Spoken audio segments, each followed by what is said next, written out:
sim racers from around the globe, honoring a revolutionary era of open-wheel racing. With a beast not easily tamed, roaring around legendary circuits at breakneck speed. When engineers and drivers push boundaries, sometimes too far. When heroes muscled roaring beast wheel to wheel around the hallowed ground. A time when the only driver aids were his 2 feet. Perfect combination of man, machine, and speed. Experience the competition and the glory of the early 80s IndyCar action. The Lionheart Retro Series, presented by Sim Experience, starts now.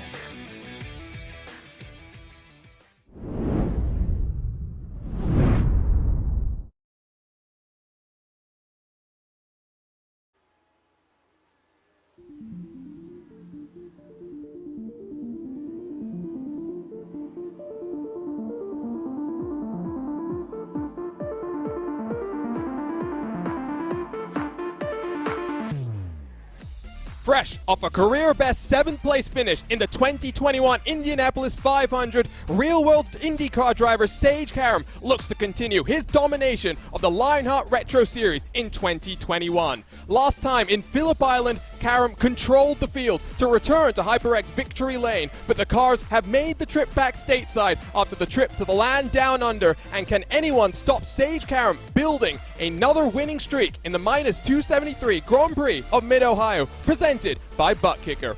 Hello and welcome back to RaceSpotTV and coverage of the Lionheart Retro Series, presented by Sim Experience. My name is Arjuna Kankipati, and along for today's action is Dylan Coyle. Timing 71 brings you live timing and scoring. You can follow them for the best in real and virtual motorsports. We have TV cameras brought to us by Istvan Ballo and TrackCams22.com, with additional car cameras designed by RaceSpot's own Tyler Maxson. Let's dive straight then into our HyperX pre-race show, because the Lionheart Racing Series is powered by HyperX, makers of premier gaming gear like the legendary ultra-comfortable Cloud line of gaming headsets. Whatever you play, however you play, HyperX knows that we're all gamers. For more information on HyperX products, visit hyperxgaming.com, and don't forget to use the promo code Lionheart15, that's LIONHRT15, for 15% off all orders. Dylan, we are now officially done with a third of our 18-round season, and the Lotus 79s return to Mid-Ohio for the first time in 3 years.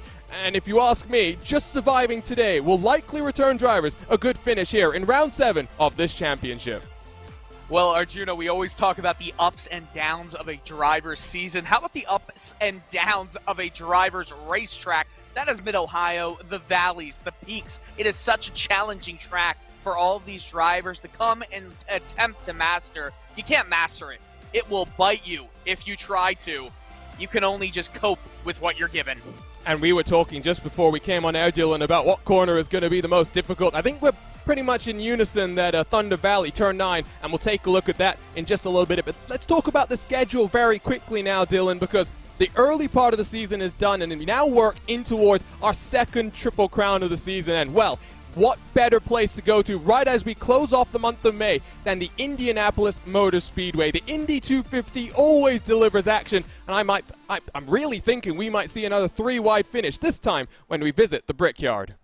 I love how we're already talking about the 3-way finish. Why not 4? Why not 4-side? Let's make it 4 at Indy, because that track is just so synonymous with beautiful oval racing with open wheel cars. Obviously, the real world Indy 500 just happened, which we were also talking about as we see all the drivers go around the track. We have qualifying starting right now, or starting in a little bit, I should say. We were talking about Sage Karam. He really did very well and understated 7th place. An understated one is what I want to say. And under the radar as well, but we'll see how that kind of develops now through the rest of the season. Already talked that maybe we'll see him back in action throughout the course of this season. Let's take a look then and work through our pre-race show at the driver standings, presented by Sim Experience. Karam does lead, but it is closer than one might think, given that he's won 4 of 6 races so far this season. Interestingly here, Dylan, Matt Taylor, he had a bit of a rough time out last time at Phillip Island. He was 2nd going into that round, now sits in 6th, and he'll have a lot of work to do to try and climb up back to the top of the heap. I have no doubt from what we've seen from him in this early goings of the season, he's going to be back up top fighting for this championship. A lot of it will depend on how Sage Karam is able to kind of compete, how many times he's able to get behind the wheel of the virtual Lotus 79 car. But you know what? We've got a great championship battle on our hands. Look how close everyone is in this field. The top 6, they're separated only by 36 points, Arjuna. Oh, it's fantastic. I'm looking forward to this. Let's work our way, though, over to the rookie standings presented by Butt Kicker. Taylor now only enjoys about a 40-point advantage over Alex Gouillon, who we are expecting to be strong. The Lavoie Motorsports team always are a strong contender on the road courses. Nick de Groot in 3rd with Jean-Francois Mad in 4th. Some big names here, Dylan. Looking forward to seeing how these drivers develop over the course of this season. Yeah, and you know what? Matt Taylor, he is the guy that we're seeing from the rookie class competing for the championship. But look how consistently strong all the rookies in the top 10 are. It's been a great rookie field this season, Season 5 of the Lionheart Retro Series, and I'm looking forward to seeing what they're going to be able to do in this qualifying session. And so qualifying has just started, but let's keep working our way through some of these championships. This is the team championship presented by HyperX and Graphics LC Motorsports. They only have about a 19-point advantage over Raven Motorsports Silver, and unlike, Dylan, the other 2 championships under the Lionheart umbrella, this one is really close, not just for 1st and 2nd, but almost 1st through 7th positions. Yeah, it's extremely close, and again, that's been because of, I guess you could say, the parity that everyone has been kind of racing with, dealing with in the early part of the season, and we've seen different types of tracks come into play, different driver strengths come into play, so it's not a surprise that we're seeing this as such a tight battle. Let's talk about the series details presented by -273, the premier name in karting gloves. Their industry-leading gloves are super lightweight and durable, made of a breathable poly spandex. Whether you're a kart or a sim racer, -273 gives you the control to reach victory lane. For more information on -273's full line of gloves and apparel, visit -273.biz, and don't forget to use the promo code -273LHRS15 for 15% off all orders. 1 Triple Crown done, 1 more to go here in the month of June, and that will leave the wait all the way in December until Auto Club in our season finale, Dylan. But of course, at a road course like this, a custom fixed setup is going to be crucial when it comes to cash and prizes, almost totaling $7,000. Oh, absolutely. And you know what? It's beautiful having all the cars racing as well as they are doing right now. And I think that's partially due to not only driver skill, but the setups that currently are at each track. You know what? It's so important to get a good setup, isn't it, Arjun? I'll tell you what. The setup does not make the driver. The driver makes the setup work well for them. But you have to have both to have a really good run. And let's talk a little bit about this race in particular. The 3rd trip to Mid-Ohio in 5 seasons of competition. It's been a couple of years, and debuted in the inaugural season, returned for Season 2 when Adam Blocker, king of the Lionheart IndyCar Series, took victory here in the Lotus 79. It's a flowing, technical track that demands constant focus from the drivers as you go up and down here at Mid-Ohio. And interestingly here, Dylan, we were talking about this as well before we just came on air. A projected fuel window of 27 to 28 laps with a 56-lap race. We may be looking at a one-stop here to the end. We may be looking at that. You know, we were also talking about the temperature on track. At least in Fahrenheit, it's 114 degrees. That is scorching. The tires, if they are pushing it, will be melting off. Does that mean they lift the throttle more? Does that mean they go for it and maybe go with a tire swap at the midway point? Or maybe something that we don't necessarily, you know, recommend at this current moment? Maybe. But it's going to be interesting to see how the tire strategy all works out. And the fuel, obviously. And of course, let's talk then about this track, Dylan, and not talk about strategy. Let's just talk about the attrition and getting to the end. It's a 13-corner track, just over 2 miles in length, and with 56 laps, it's going to be Thunder Valley. You see it just at the top right of the screen. As you come down the straight into the penultimate couple of corners, that is where the track falls away from you, not just below you, but off camber as well. It's going to be difficult to get all 500 horsepower down here in the Lotus 79. I mean, you're basically not going to be smashing the throttle unless you're coming right out of the keyhole or going right into it. You just can't at this track. There's too many ebbs and flows that you've got to deal with, and with all of the horsepower in the Lotus 79, you're going to have to be really, really careful not to have a lead foot in this race. Well, and foot to the floor, usually the message that when you talk to a young driver, what do they want to do? Not necessarily your goal and your path to success here at the Mid-Ohio Sports Car Circuit. Let's take a look then at the qualifying times. Half the time is done. 5 minutes are left. It's Michael O'Brien on provisional pole position. A 1:13.371. But I tell you what, we are going to ride on board with Sage Karam here. He is the man to beat. He didn't qualify when we went to Phillip Island for the HyperX Grand Prix there. Had to work his way from the back of the field. It was difficult, and slipping and sliding his way through the final corner, building up tire temperature. Now on, I believe, his third timed lap. No lap time actually entered from Karam. Excuse me there. He goes up into 6th position with a 1:13.780, 4/10 off the pace. Down in toward the crucial keyhole section, braking just at the left-hand side, and Karam gets that car thrown into the apex so he can roll onto the power as progressively as he can down this back straightaway. And that one opportunity you might have to get into the draft and maybe look to the inside as we work our way down into turn 4 and the move in towards China Beach. You can hear Karam stalling out as he breaks down left-hand side 200 meters, almost clips the curve on the inside, and once more on the anchors as he comes over the crest at turn number 5. Left-hand side, he sets up to enter into the S's section. Your entry here is crucial to determine your line in through 7 and down through 8 and setting up 9. This is Thunder Valley. This is where you need to be careful. Look at Karam, how tentative he is as he goes to the left-hand side of the track and into the penultimate couple of corners. Slight dab on the brakes and very patient here not to run wide into the grass. And now once more in through the final corner at the carousel. Karam gets that car down to the apex very nicely. What is the lap time going to be? It's not looked too untidy. A 1:13.365. He is 7 thousandths of a second off pole position here, Dylan.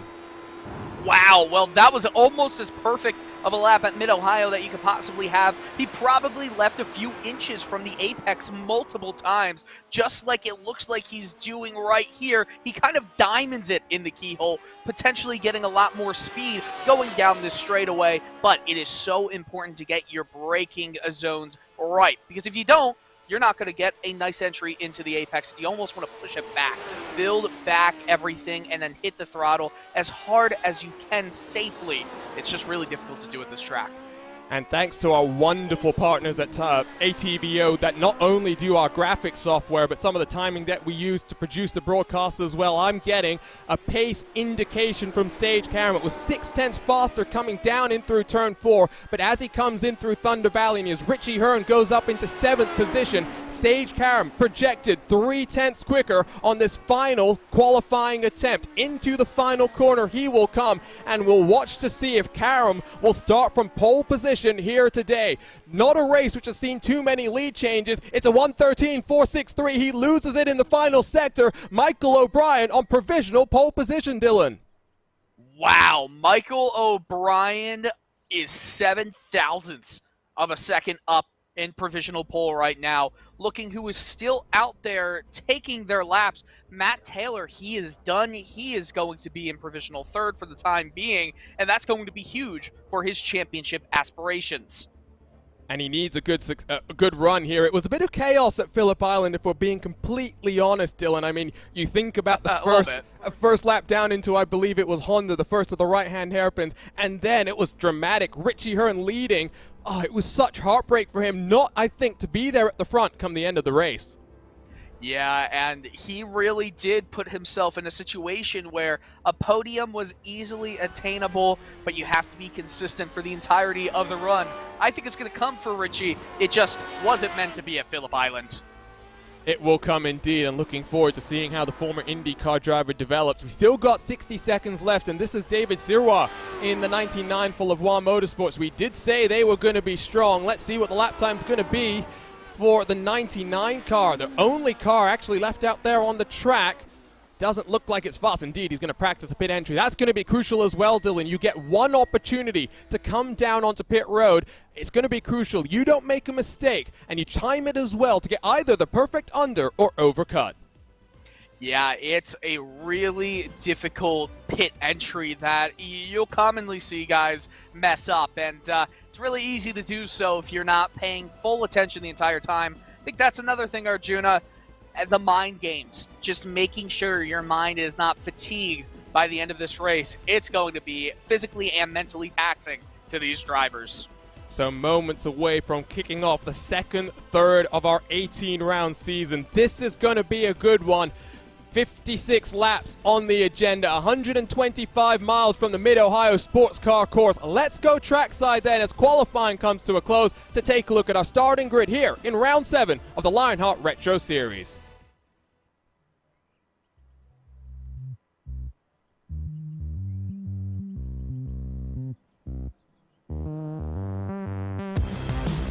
So here is your butt kicker starting grid. Michael O'Brien in the Avatar Auto Racing 45, a 1:13.362 pip. Sage Karam for pole position, 0.07 of a second in it between the front row, and Matt Taylor only 0.02 behind for third. David Sirois on the outside of row number 2 with Mike Rasmas and Chris Reagan, 2 championship hopefuls on row number 3. Richie Hearn inside of Ricky Harding on row 4 with Jean-Francois Matt and Aaron Morgan on the edge of the top 10. Morgan is usually strong on the road courses. Let's see what he can do after a disappointing night in the Lionheart IndyCar Series. Chris Staples, Trevor Malone, they'll be on row number 6 with Alex Guyon, Ariel Alanis, row number 7. Series organizers George Enzaldo lines up in 15th position alongside Craig Forsyth with Caleb Benchy and Cody Wenson, row number 9. Paul Jenkins and Chris Fowler teammates on the edge of the top 20 with Tyler Graf and Robert Mikes, row 11. These are all cars not setting qualifying lap times. They'll be hoping to pick their way and survive to the end of this race. Chris Lalini, Adam Young, row number 12, with Gary Corley bringing up the tail of our 25-car field. Relatively small field, Dylan. Let's see just how that shakes up here today. I'm really curious to see how many guys are going to go for some bold moves, especially throughout the second sector of this track. It's hard to pass here. You really have to set up a move or hope for a mistake around the keyhole section. If not, well, you're going to have some guts. I think guts is what's required here today. I tell you what, we've got a number of onboards. Let's quickly, I think, take a look at them while we wait for this short pace lap to take place. We've got 2 of these minus 273 onboards. First, it's Ariel Alanis in the 25, as well as Mike Rasmas, second place in the championship coming into this one, celebrating the month of June with the Pride colors as well. The 68 has this minus 273 onboard, minus 273, the premier name in karting gloves. Visit minus273.biz. Trevor Malone has the HyperX on board. Whatever you play, however you play, HyperX knows we're all gamers, and HyperX is always ready to game.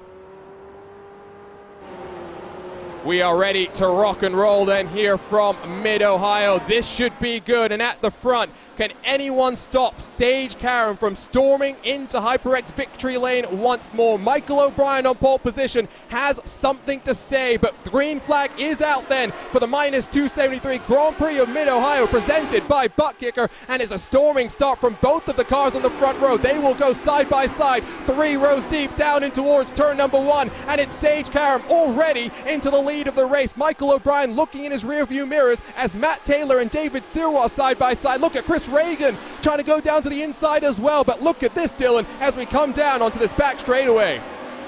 Oh man, the draft. Look at all of the left side tires getting into the grass right off of that corner. We're going to see the draft come into play very hard right here. Matt Taylor trying to go on the outside. Doesn't have any draft to work with. Sage Karam still in front. Michael O'Brien in second, but a whole hoist of cars just trying to jockey for position.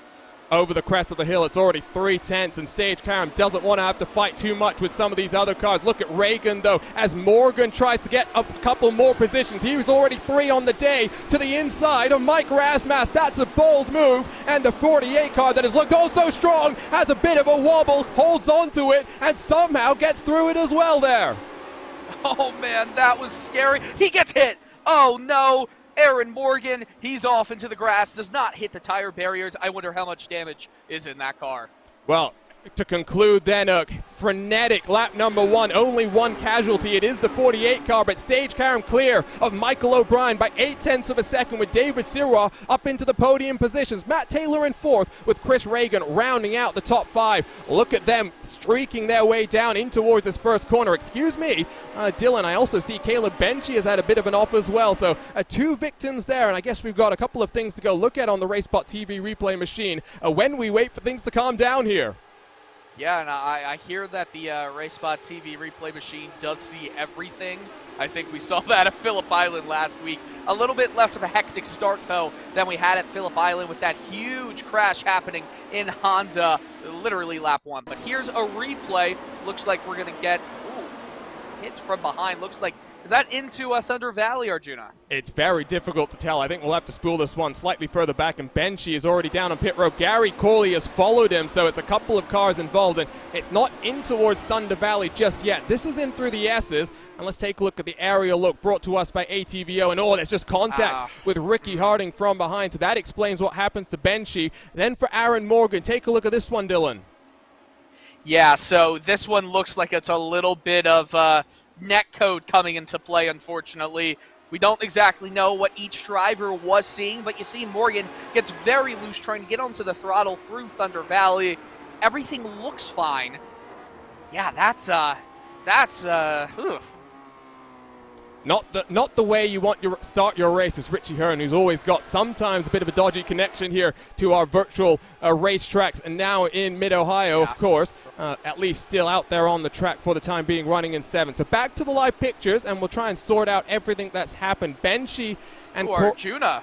Ooh, what's happened? Ricky Hardin is getting a drive-through penalty. Avoidable contact. Oh, race control right on the money then, so they are really keeping track of things. Harding almost losing control for good measure as well. Holds on to that one for the time being, but is driving, I think, a little bit frustrated there. He'll have to calm down, serve that drive-through penalty, and refocus on the task at hand. Something's happened to another car as well. I think Chris Lanini is showing as being rather slow on this lap, but he's down in 19th position. 24 cars took to the green flag here, Dylan. 22 still out there and circulating.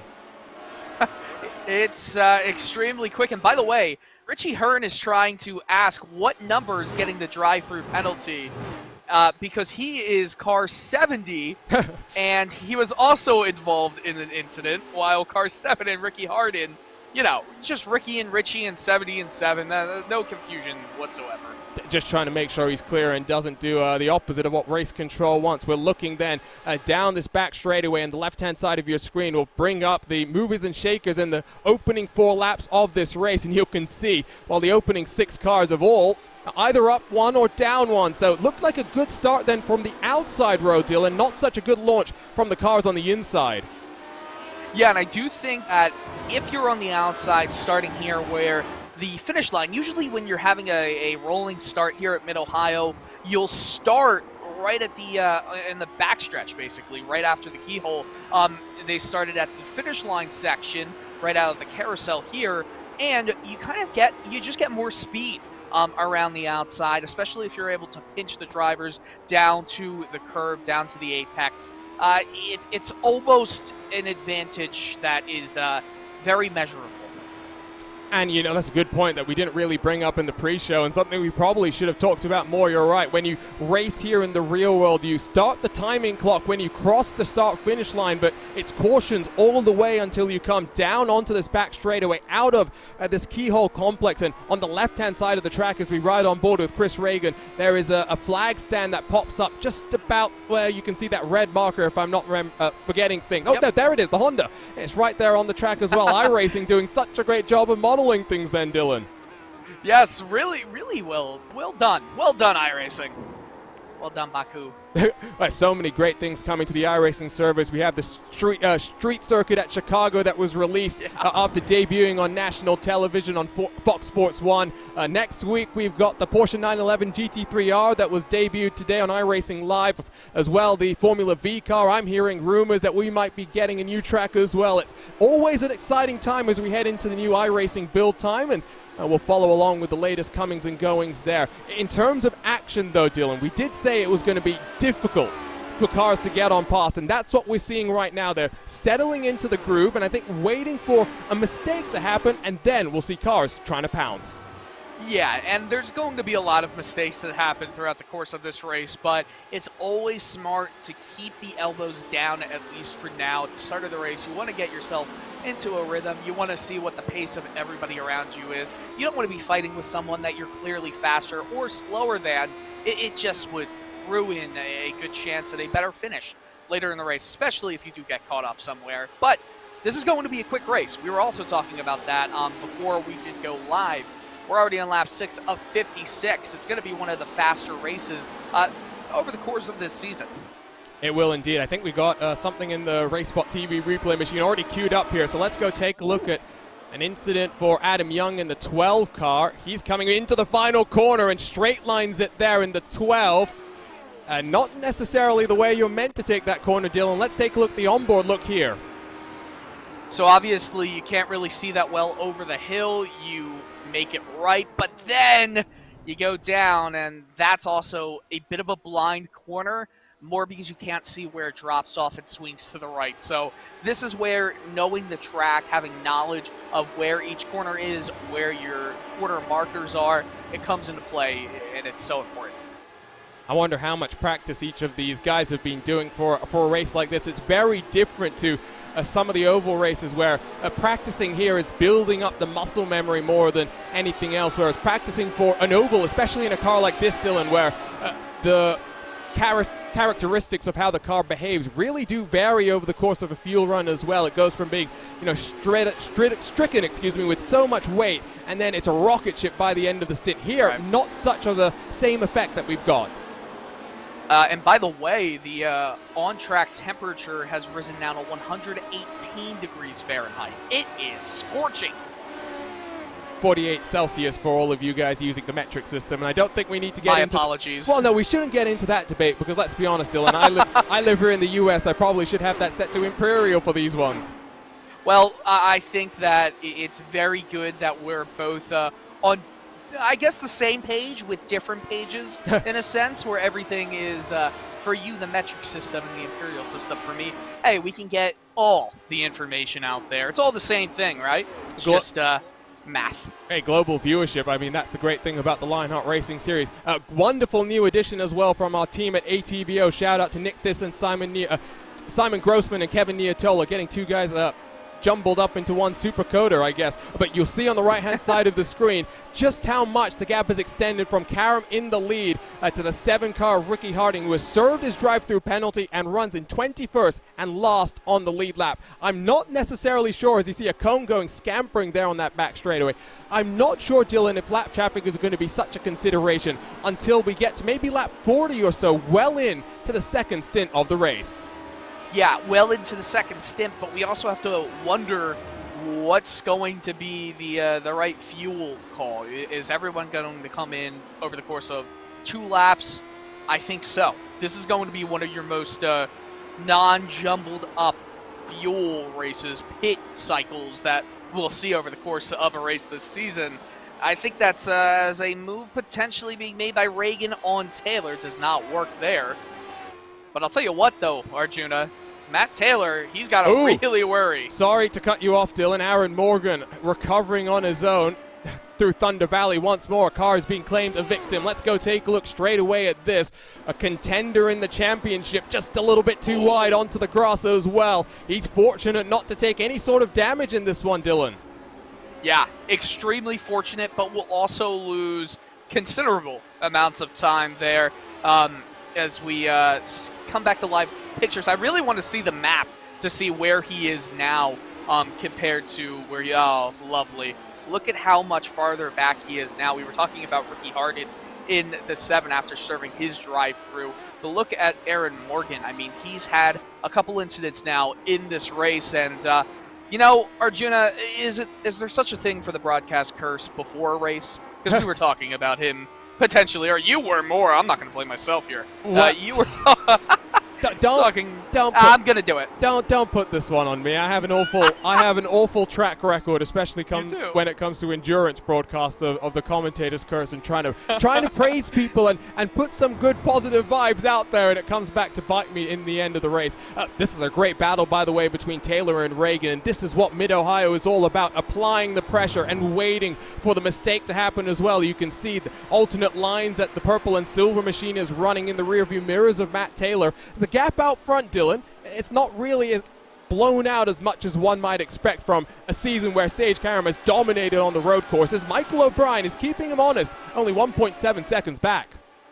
So I'll add on top of that, Sage Karam throughout practice and even during his preparations to go on his quick lap in qualifying, he's not the most, I should say, consistently fast driver necessarily. He's had a few offs, and I think that's also because he's trying to put the quickest lap possible every single time, that you almost you lose a little bit of your caution when you're trying to put those laps down. So there's still an opportunity that Karam could make a mistake in this race. I know we're talking about the Sage Karam here in this Lionheart Retro Series, but in practice, he was prone to mistakes, but that is the place that you want to be prone to mistakes. I mean, it's a temperamental car, to say the very least, the Lotus 79. I said 500 horsepower, not strictly true. It's a little bit less at about 460, 470, if I'm remembering correctly. But that's the thing, the power to weight ratio, it's almost 1-to-1. I think 520, 550 kilograms. So it really is a rocket ship in a straight line as well.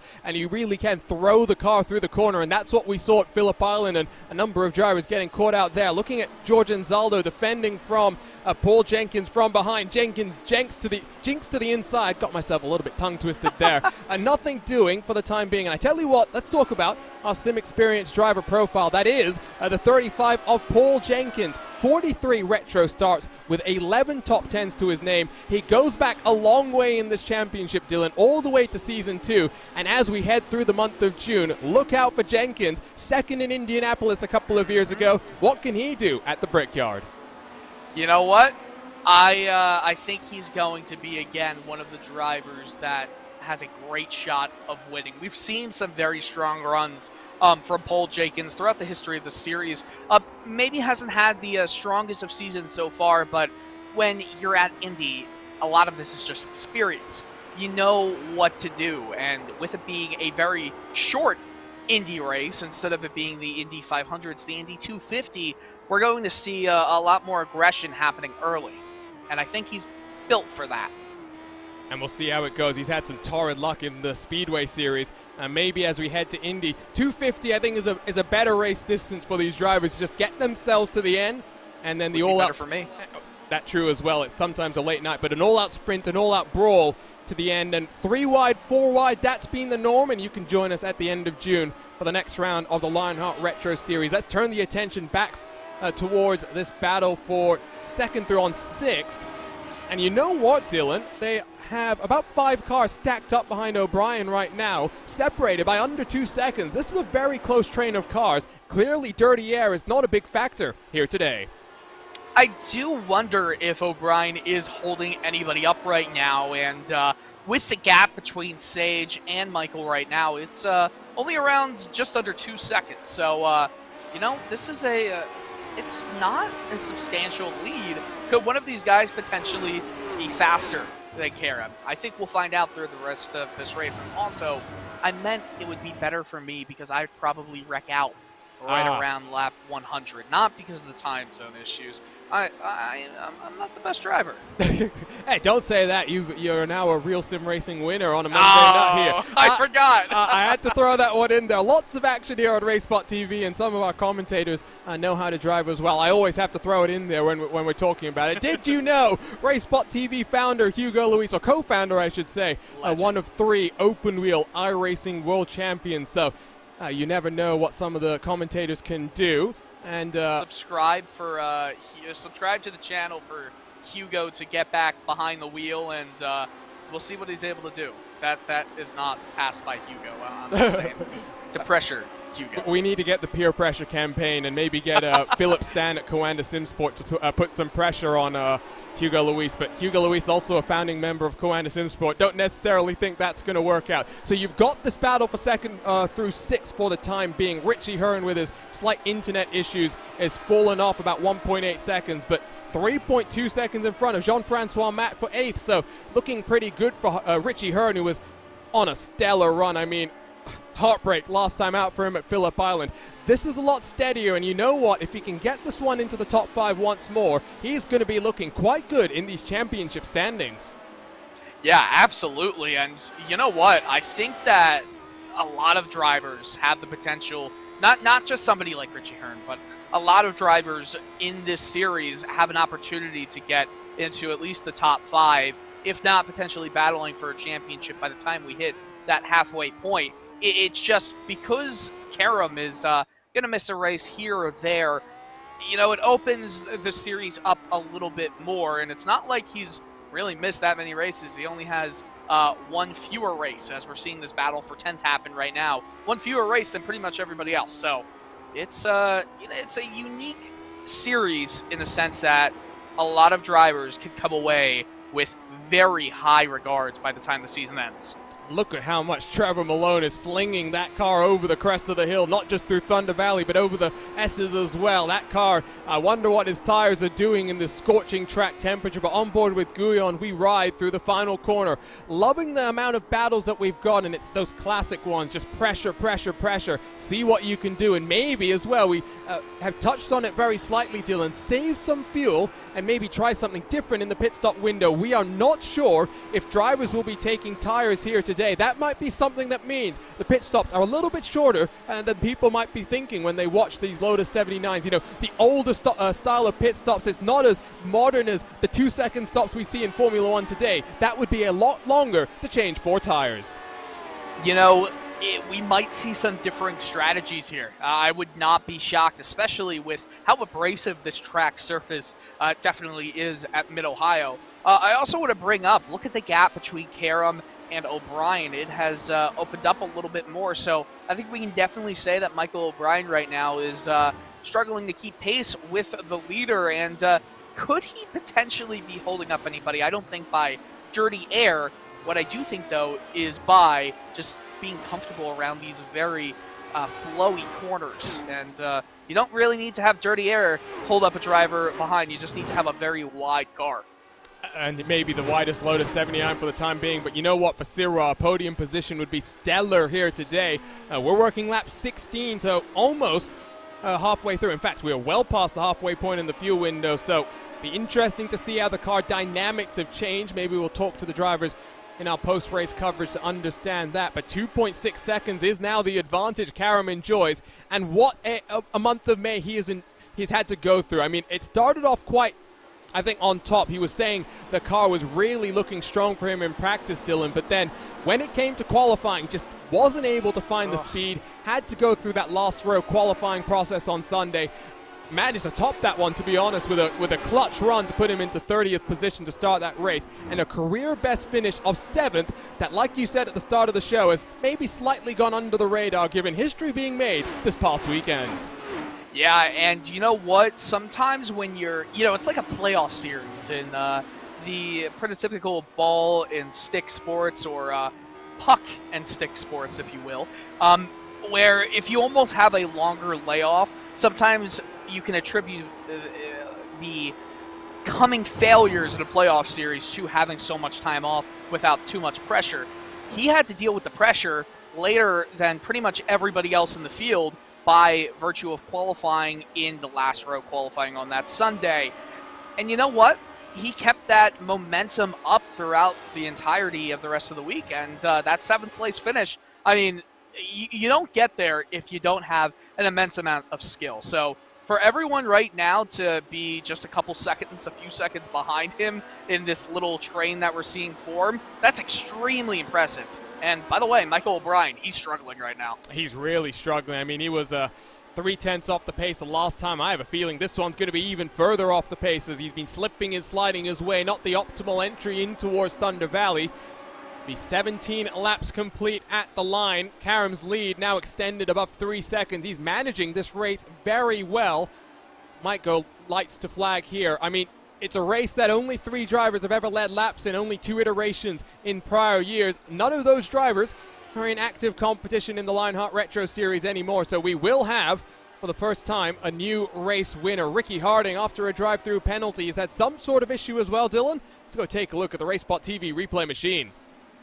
Well, incidents just keep piling up for some of these drivers in this race, and Ricky Harding is no stranger to having the incidents in this race. This one, fortunately for him, it was not too detrimental to his race session. Just gets a little bit loose, holds it, drifts it. Ooh, that's a little bit of a scary sight. He's able to manage it and get back on track. Is able to, deal with it pretty well given the circumstances where it occurred in this race. And we'll jump back to Harding in the live picture. He's got Morgan, who scampered in front of him. Morgan on his own recovery drive in 18th position right now. So let's see where the 48 car can go from here. Some contact early on in this one, a side-by-side behind him with Robert Mikes. And Ricky Harding trying to go around the outside, and that's bowled from the 7. And gets that one slowed down just in the nick of time to get the move done as well. Back out front, Chris Reagan is sliding that car around, but behind him, Mike Rasmussen in the 68 car, Dylan, has fallen off these guys by almost 0.7 of a second. Yeah, Mike Rasmussen, he's one of the guys that we're seeing in this championship battle. He's right up there with Sage Karam, but has not gotten a win on the season. It's just been about consistency for him, and right now, being in 6th place, he's down 1 position. Chris Reagan took it from him at the start Trevor of Malone! This race. Oh, no! Malone, I don't think he has damage, though. I think it's with Alex Guyon as well, so let's go and see if we can pick up through turn number 1 what's happened to the teal number 34 car. You can see it's the 08 of Guyon indeed, who jinks to the inside, just thinks about the move, forces his nose, and I wonder if he gets up onto the inside curb as well. We'll have to take one more look from, I believe, the aerial angle to get a better look at this one, Dylan. Yeah, I do wonder if it was a bit too much of a squeeze. Didn't know he was there. Goes under the Cooper Tires bridge, and actually, he gave him the space.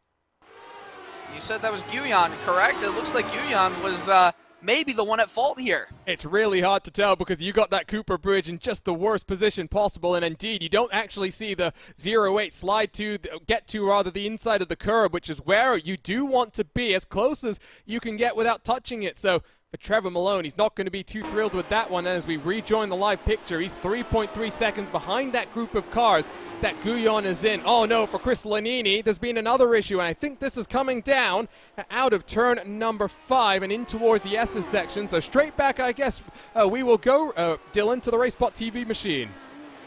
Well, the RaceSpotTV machine sees all coming around one of the sweeping corners of the S's here, and just loses it coming down the hill. What else can you do there? You get a little bit too much of the throttle, the car gets lighter, and you go for a little bit of a spin. No harm, no foul, loses a few seconds and is back on his horse. By the way, I think this means we're going to see a lot of tires being taken. I wouldn't be surprised as Guyon gets past Craig Forsyth now in the 53. Forsyth, is he going to try and fight this one back? When the IMSA WeatherTech Sports Car Championship came here just a couple of weeks ago, if I'm remembering correctly, it was some insane action. Too wide, down out of the S's and in towards this wonderful section that you have right here. And Chris Fowler lurks in the background trying to take advantage as well. This has been an interesting one, Dylan, and not as many side-by-side battles as you would think, but this is really just a race of attrition and a race of survival at the end of the day. Yeah, usually if we're watching a race where there's not too many side-by-side battles, it's not necessarily the most exciting. Has this been exhilarating so far? No, but it has been really interesting. We're seeing a lot of pressure being put on some of these drivers here. I mean, just look at this train forming in the viewpoint right now, coming to the keyhole. It's really interesting to see the different lines that drivers take. And like you said, it's all about attrition. You can really ruin your day with one small mistake, maybe a little bit too much throttle, a little bit too little of a turning radius coming down the Thunder Valley. It doesn't matter. It's such a tough track to get right. But I think it's one that all of these drivers are really enjoying. And just like last night, we had a race at the Worldwide Technology Raceway in the Lionheart IndyCar Series. Just one caution on the day. It really just flew on by. We are doing the same here today. Lap 22, almost at the halfway point of this race, and into the one and only pit stop window that we might expect with these warmer track temperatures, especially in a car like this with very minimal driver difference. Like, I'm trying to think of the word automated assistance. You can see the cockpit here is just so bare and old school. You don't get fuel mixers or anything of the kind, Dylan. It's all about lifting and coasting, and when the track temperatures are just that little bit warmer, it's harder to stay in the throttle. You have to be a little bit more tentative. It helps you save just that little bit more fuel. Yeah, it does help save that little bit more fuel, but I don't know. We don't know exactly what it's going to be. If you can get the lap 28, you might be fine. But if lap 28 is the absolute max that you can go, we might see some drivers struggle to get all the way to the end of each stint because it is split right in half because of a lack of fuel saving. I think there won't be too many problems here. I think it's going to be fairly straightforward. The only question is whether or not to get tires.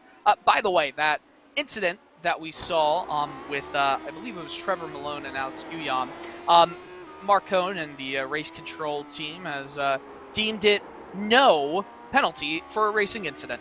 There we go. Race control, as always, on top of things as we ride on board with Chris Fowler in the 20 car. 13th position, 7 gained here on the day. One of the biggest movers so far. In fact, he is the biggest in a day where you've got the likes of Morgan and Harding, the big losers. Everyone else has very much struggled to try and find some sort of track position. This pit stop window is really going to be crucial as Fowler tries to find a way past Craig Forsyth here for 12th and 13th position. Out front, I do want to go take a look at that gap once more because David Sirois, who had to retire last time out at Phillip Island, he was looking very strong. Great qualifying there as well. He is all over the back of Michael O'Brien, the pole sitter here. Yeah, and Matt Taylor is right behind, ready to pounce if there is a mistake from any of these two drivers. You know what? It might be a pretty good position to be the catbird seat. If Michael O'Brien almost gets shoved out of the way by an elbows-out move by Sirois, then it might be Matt Taylor's podium position to take. Chris Reagan is right behind Taylor as well, with Razmas following closely as well. I mean, this is great. This is a train right there. You see that shot. All of these drivers, they have the speed. They just need to get by. That's really where it comes down to. And sometimes I get more tense watching this sort of stuff where you know one mistake opens the door for some sort of bonsai move. Really just Christian Horner leg tap kind of vibes right now. Gap out front, 4.2 seconds. Sage Karam well and truly in control of this one, but by no means is he running away with things. It's been consistency rather than all-out pace that has taken him to this advantage. Fastest lap, a 1:13.225. It's only about a tenth of a second faster than some of these cars we're watching right now. And as we come through the S's, Sirois in the 99 is looking full of confidence here. You know, I'll be very impressed if we do see fast lap times be set in this race consistently. Sage Karam typically likes to do that. I don't think this is necessarily the track to take advantage here. Look at how close this battle is between all of the drivers involved here. Chris Reagan, we're on board with his suspension cam in his right front tire. He is right on the gearbox of Matt Taylor as they come around this sweeping left-hander. Turn 1, that is, before we come into this front stretch. I'd like to call it the front stretch before they get to the keyhole. A little bit of separation, though, Arjuna. Yeah, no, and I was going to say, just like O'Brien is maybe holding up Sirois, maybe Taylor is holding up Reagan. It's drug Mike Razmas back into this grouping of cars as well. We are on lap 25, so you might be able to, if you're feeling bold, come down onto pit road one lap early as we get to the halfway point, and side by side here comes Reagan to try and get down in through China Beach, and he gets it done. I don't think Taylor wanted to fight that one too hard. Now looks in his rearview mirrors, Dylan, for Mike Razmas as well. Wow, that was as easy as a move that you could possibly make. I agree with you. I don't think he wanted any of that right there, and probably a smart give up by Matt Taylor. Chris Reagan has a lot of space and a lot of room to now try and set a quick lap time to catch up to these podium racers at the moment. But like you said, Mike Razmas, he is right now in this battle, and he does have a good amount of speed at the moment. He could pass Matt Taylor. It's just about getting into the draft outside of the keyhole. Aaron Morgan, in the meantime, has gotten not one but two positions. First, Paul Jenkins for P17, then George Anzaldo for P16. So while we were watching that side-by-side action, great to see the 48 on his own recovery drive. Once more, we will look at the track map and the developing picture of the race as we enter the pit stop window. And it's difficult now, Dylan, when you look at something like this. Maybe the 53 car of Craig Forsyth in that battle with Chris Fowler. It's going to be very difficult for them to come down pit road because they will be right in the clutches of Sage Karam if Sage Karam doesn't come down onto pit road with them. How much do you want to bet that there might be a little bit of contact between this top group once they do head into the pits if they're going into the same lap? I don't want to think about that, Dylan. We're good vibes from up here in the commentary booth. Good vibes. Okay, good vibes. They're going to do very well, and they're going to get in and out without any issues. Well, you want to know who's doing very well. Last time around, Michael O'Brien was actually quicker than the race leader, and this time around, Sage Karam 4/10 slower. Oh, the pace has changed around here. Michael O'Brien has suddenly found some sort of pace, and you know what? Not looking as pressured as he was before. They are 1.5 seconds of Reagan as well. It's all heating up here midway through this race, and it might not be so easy for Sage Karam if Michael O'Brien, Dylan, has found something midway through the run. Yeah, I'm trying to look back at his lap to see if there was any large-scale mistake, and can't really find anything. So it might have just been a few hundredths here, a tenth here, that ended up being that big gap changer. It's still a substantial gap, but not one that is going to be a Sage Karam runaway that we're used to. Take a look quickly at these lap times and you'll see it was O'Brien through 17 and 22 that was really struggling to stay consistently in the 13.4s. He's turned that around here, and now if we take a look at the same lap chart for Sage Karam, you'll see it's almost the reverse picture. You don't get lap 27, which I do as well. That was a little bit slower, and maybe I'm getting myself confused here. We'll wait and see what the lap time is. My timing screen might be getting me a bit confused.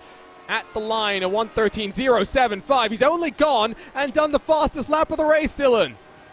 Well, Michael O'Brien and David Sirah have gone into pit lane.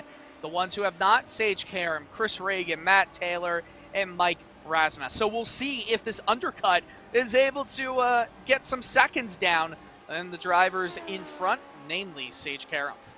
Doesn't look like anyone up on the jacks here, so no tires being taken. They come down before the halfway point of the race, so a little bit of fuel saving will be required. Total pit lane time is 27 seconds, and now we will have to wait and see what happens to the cars out front. This is wonderful, Dylan. I am loving the action here in the -273 Grand Prix of Mid-Ohio. This is unbelievable. We're halfway at this lap, and it's only been around 35 minutes. What a sprint race this is. And we've only got 35 minutes left to go. Wow, this is even shorter than we predicted. Does the Dreyer and Reinbold driver come down onto pit road? No, he sees someone going slow, so I think he's got enough fuel. He'll extend this one more time as down onto pit lane. That was Cody Wenzen, who's had some sort of an issue the last couple of laps, so I understand the reluctance from Karam to dive down. You know who does come down? Chris Reagan and Mike Razmas. Matt Taylor stays out there for one more lap. This is unique. You know, I would be absolutely shocked if they did not come down pit lane this time around, but, I mean, that's a two-lap undercut. How big of a difference will it be? I mean, I don't necessarily know if it's going to be much because we're not talking about fresh tires here, but it still could have something. Watch this merge off of pit road, Dylan. It was close between Reagan. Can he get on past Sirah? Oh, does the overcut work out as side-by-side out of pit road in through the keyhole? Sirah slides up the track and holds on to net third position, but here comes the run, and here comes the draft, but tires aren't up to temperature and pressure just yet, Dylan. No, not at all, but as Sirah comes down to the inside to block, it's going to be Chris Reagan going the outside. They're right in front. It's Michael O'Brien trying to cut them both off. Will it get done? The move down the inside. it's going to be Chris Reagan, who still has to deal with this side-by-side battle, Arjuna. Inside line, though, through the S's. That was crucial. Karam down onto pit lane. Taylor down onto pit road as well. Track them on the track map in the bottom right-hand corner of the screen. We will stick with these cars as they come in towards the penultimate couple of corners. Sage Karam up on the jacks for the one and only time in this race. He extended it all the way to lap 30. He'll be having some very good tires underneath him come the closing stages. Karam rolls. Taylor is yet to roll, though, here in this battle for second, third, and fourth. He's going to lose out on some track position. There goes Matt Taylor. He dropped behind Mike Rasmussen as well.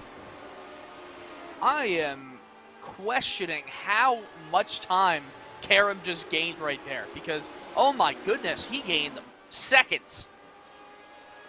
Well, you know what probably happened here, Dylan? We're not going to really get the accurate picture on the timing screen because it will measure the time when the driver comes down onto pit road, breaks that line. That means you have to be down on the pit lane speed limit as well. And the same thing as they come down side by side. Sirwa, was it 3 wide as well? O'Brien holds on. It's once more side by side between Reagan and Sirwa. Sirwa will hold on, but these guys are scrapping it out hard now that they know that they've lost out on Sage Karam. Reagan side by side through the S's.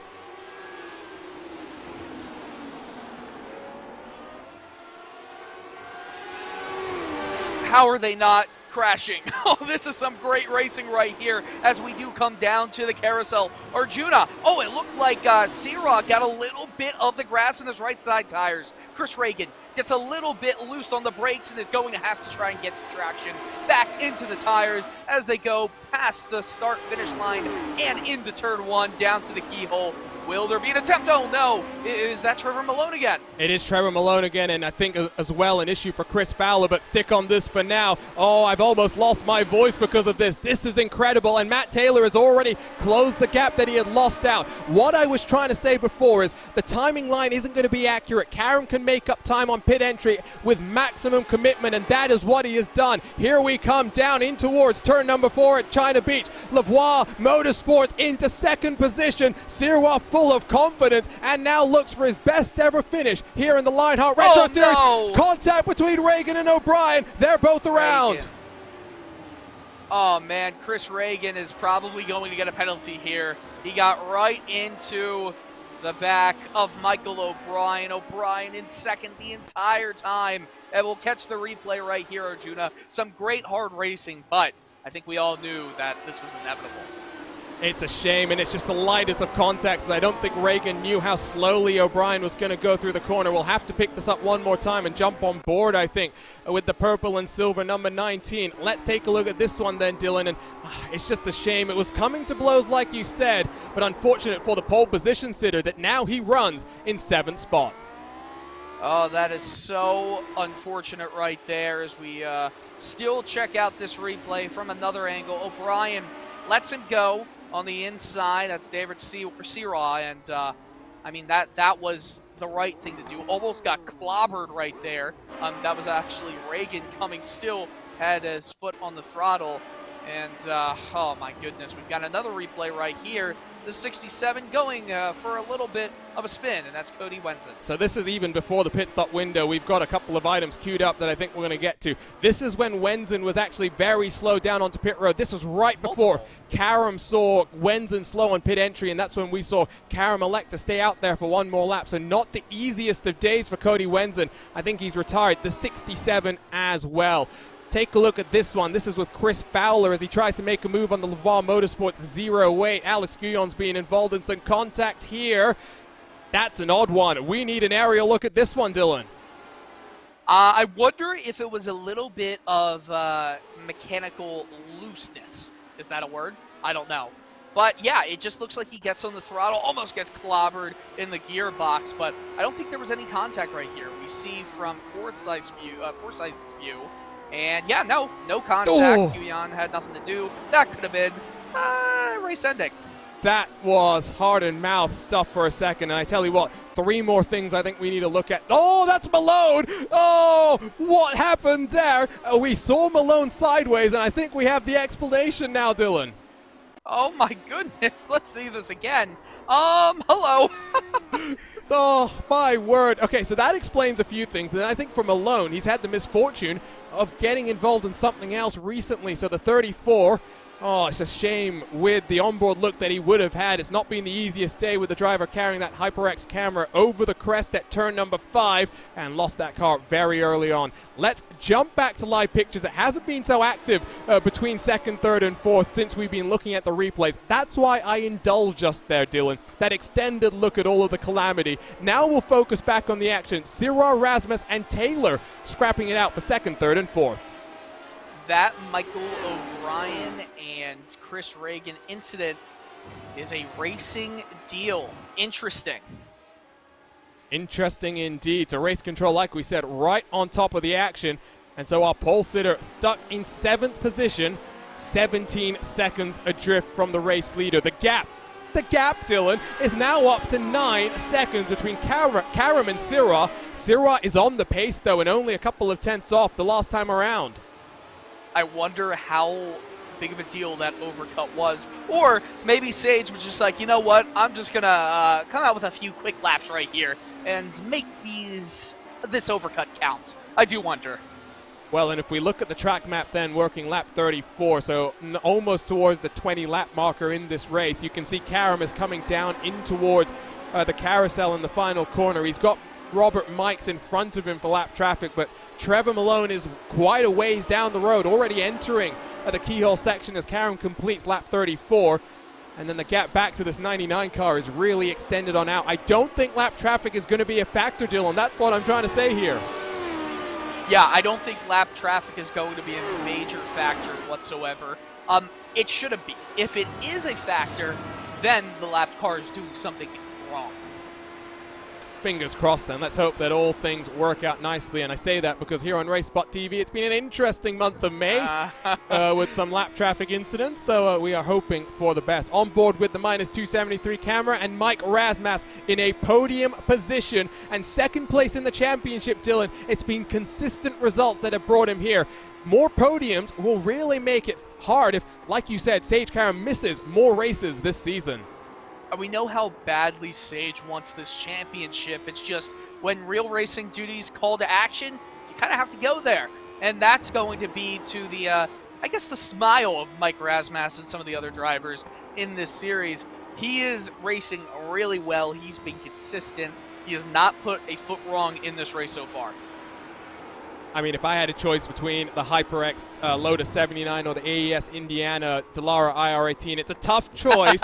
But if needs must, give me a call, Dreyer and Rybold. I will try and fit my way, all 6'5" of me, into an Indy car. I still can't believe how tall you are. Well, we were having this discussion, Dylan, with some of the iRacing IndyCar community, and there's a member of the community that is 6'8". And I was just thinking, can you imagine trying to bundle yourself into an Indy car when you're that tall? I mean, no, I cannot. I mean, I'm 5'9" on a good day. On a good day. And I think the major issue for me would be the width, not the height. But 6'5", that's I think you'd be able to squeeze in there. Oh, okay. I might have to try and give Roger Penske a call then and see if the captain can get me a ride. On board with Matt Taylor as in through the S as we go under the Honda Bridge. What a disappointing run from Phillip Island for him. Lap 1 disaster. Chris Fowler and Matt Taylor both retiring on the spot. Contact in through turn number 4. Didn't even get, I guess, a mile into that event. And second place in the championship. Going into that one, Dylan, he's still in a comfortable spot, I would say, given the consistent performances we've seen, not just here in the Retro Series, but across of the Lionheart IndyCar Series and the Speedway Series as well. It will be crucial to see if he can maintain his consistency because he's also leading those rookie standings. Yeah, it's a big thing for Matt Taylor, and you know what? He had the unfortunate race at Phillip Island. I believe he was one of those cars involved in that first lap incident right away. So not much you can do when there is a car kind of flying through a slower corner like that. Thankfully, we haven't had any calamities here at Mid-Ohio that have taken out multiple cars. Even in an incident like the one with Michael O'Brien, he's still able to race in 7th place. No, it's not second. No, it's not third. But it is, it's okay. It's okay, Oh. especially... Oh, no! That's a car going off at China Beach, and I think straight down onto pit road for Robert Mikes. Heavy damage to the tail end of the 17. Let's go take a look at this. And I have a feeling this isn't going to be pretty. This is actually not even at China Beach. This is through Thunder Valley, and once more, just clipping the grass. And, well, the grass bites here on the iRacing service, Dylan. Yeah, it does. Well, it makes sense. Look at that. So, basically, a physics lesson coming up. When you have the right side tires in that instance, having all of the grip being on the asphalt, you try to put on the brakes, all of the grip from those tires, all the mechanical grip, as we see a big wiggle right there. Oh, maybe a potential run. I'll cut off what I was saying for now. Side by side, Taylor does look for it in the white car and gets it done as well. Can the over-under work for the 68 and get the run down? Sirois now takes advantage. 1.3 seconds clear. Taylor defends to the inside line, almost murders a couple of cones for good measure as well, but forces Razmat to the outside here through China Beach. Turn number 4, and Taylor holds on for now. There was already contact here before. I don't think either of these drivers, Dylan, want to go back to race control. No, not at all, but you do want that position, and the laps are starting to wind down. We're only at around 18 and a half or so, less than that, to go in this race. So what I was saying, though, was when you do have one side of the tires on asphalt, the other side on grass, it's that change of friction, change of grip. You're basically glued to one part of the track, the other part of the track you're not glued, so it just spins you around to the part that you are glued on. And then that's called crashing. And a couple of drivers have found that out the hard way. We're going to step aside for a few moments here live on RaceSpotTV. Continued coverage of the -273 Grand Prix of Mid-Ohio right after this.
Hello and welcome back to RaceSpotTV and Round 7 coverage of the -273 Grand Prix of Mid-Ohio, presented by Butt Kicker. My name is Arjuna Kankipati. Alongside for today's coverage is Dylan Coyle. And it's once more here on the road courses, Dylan, Sage Karam domination. But just as we come out of commercial break, Sage Karam has run off the track. The gap for the race lead is down to 4.3 seconds.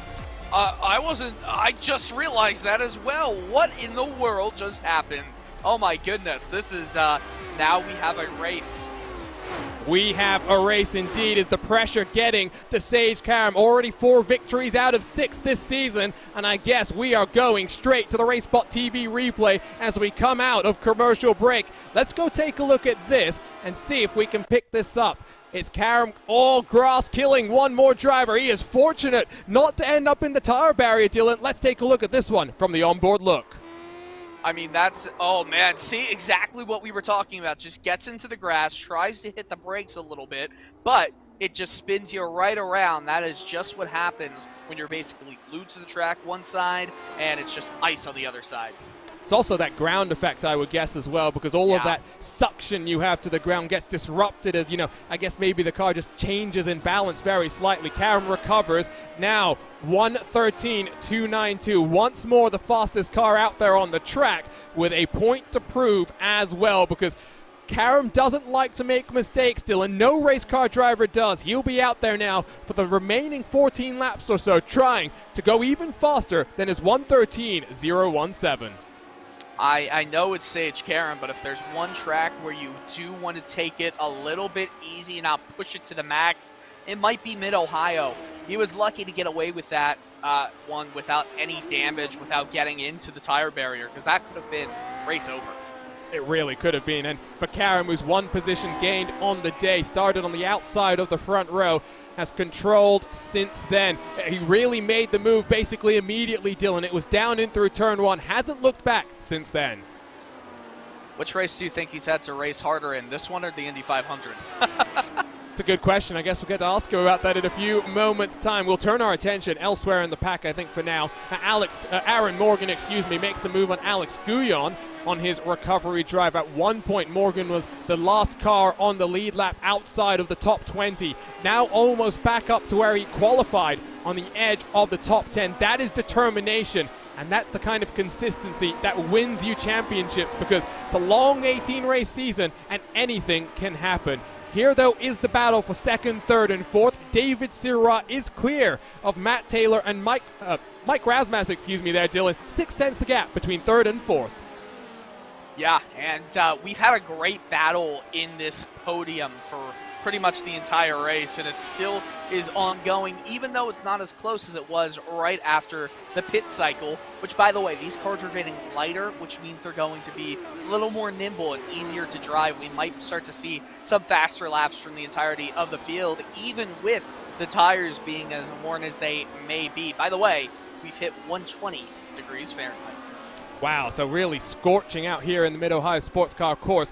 By the way, we're just taking a look at some of the race results from this season. Of course, David Sirra, a rookie in this championship. He's had a torrid run of things. Best finishes have come on the road courses to date, but those ninth places, both at Watkins Glen and the Canadian Tire Motorsports Park. This is the podium that he thought he should have got last time out at Phillip Island, and it was bad luck for him here. Bad luck for him, rather, in the land down under, Dylan. No such bad luck here today. He's been focused. He's been consistent. He's now in second spot. Whenever you say the land down under, I always think of that song. But anyway. Why do you think I say it? Is that why?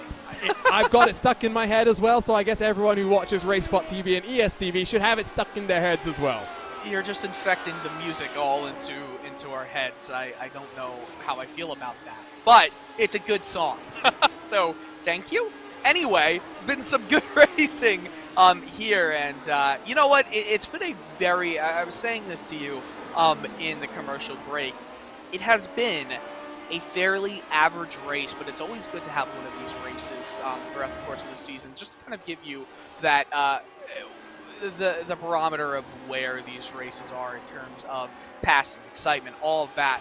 Sage Karam, well, he is now, I believe, the leader, or maybe this lap, the leader in all-time laps led at Mid-Ohio in the Retro Series. So, I mean, it's been a very non-Sage Karam-like race in terms of domination. We've had some great battles for the podium, some hard driving, some, incidents that have been racing incidents, which are fair to say. Dylan, there might be a move. I'm sorry, Dylan. I regret to inform you that the impossible has just happened.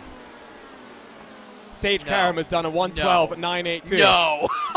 I knew you were going to say that. He's picked up the pace, and he's really starting to find some momentum. Mike Razmas, 1:13.198, does show that you can find speed as the car burns its fuel here. 12 laps to go. It is official. Sage Karam is the driver to have led the most laps here at the Mid-Ohio Sports Car Course in Lionheart Retro Series history. He's also the only driver to have led a lap today. We are still, though, looking at this third step of the podium with a lot of intrigue, lots more intrigue if you look back though on the edge of the top 10. Here's Aaron Morgan chasing the 25 of Ariel Alanis.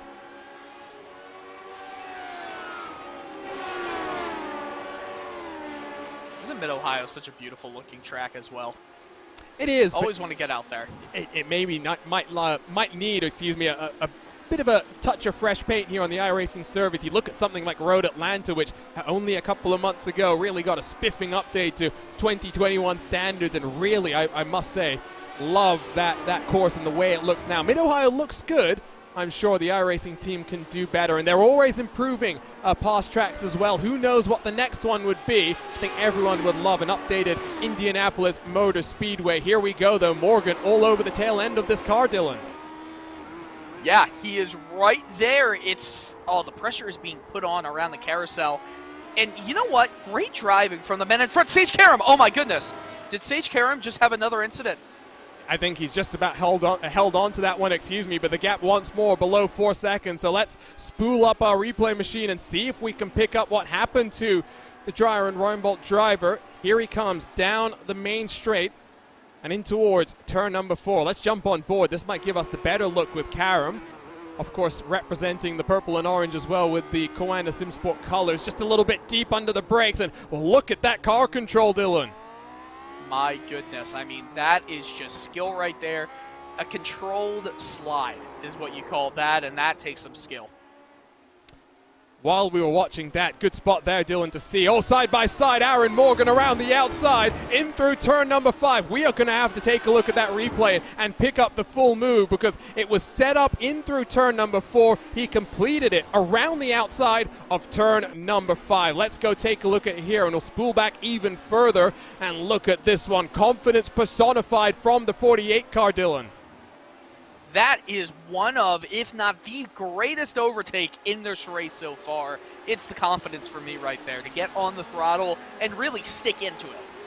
And fair play to Alanis, defending that position as he's entitled to do so, but it's difficult getting that power down as the track just falls away from you. And wow, lots of confidence from Morgan, and no damage it would appear to his car despite the roller coaster of a ride he's been on so far this season. He's now back up into the top 10. Where he qualified, he's got a bit of work to do to try and close down Jean-Francois Matt in front of him. 3 seconds is the gap there, but you know what? I'm not going to count out the 48 car. Chris Fowler, puff of smoke. The 20 car. Mid-Ohio claims another victim, Dylan. My goodness. I mean, we were talking about Sage going, this is not one of those tracks you want to push.